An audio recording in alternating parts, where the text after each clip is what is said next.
kong tunay! It's me, Shanayo Torres, ang nag-iisa nilang maliit na boss! And it's me, Hannah May Vasquez, kung anong hiling nyo, aking tutuparin. And we are the Manix Kids! Kaya, bakit ko daw siya mayroong nagtatanong, bakit ko daw siya na left-handed? Siya kasi yung unang nag-join sa Manix Kids! So, ang right-handed ko naman is nawala. Nandun sa kanilang bahay kasi siya lang yung sumali sa aming bahay.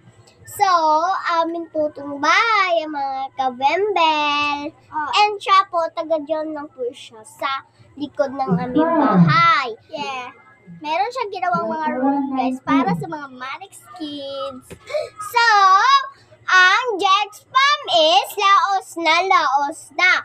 Kasi hindi siya bagay sa Manix. Alam nyo ba guys, asan siya bagay?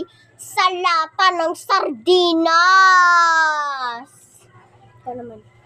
Alam ko, laos na yung mga Jexpam. Kasi di namin pinipilit yung mga Jexpam na sumali sa Manix Kids. Kaya yung mga Manix Kids nyo, wala, laos na yung Jexpam. Kasi hindi nyo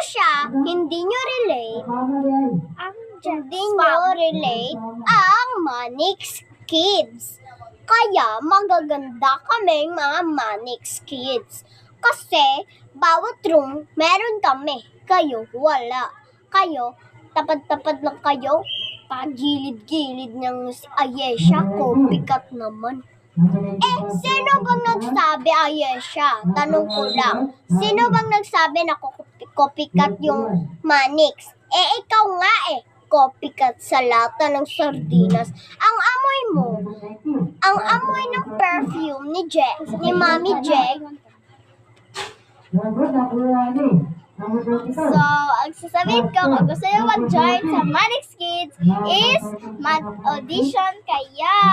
Yes, of course, pumunta po kayo sa Hannah Vlogs. Kasi siya kanya po yung cellphone na ginamit namin. So, sa part 2 na lang po yung iba na message namin sa Jexpam. Bye-bye! Thank you for watching! Subscribe!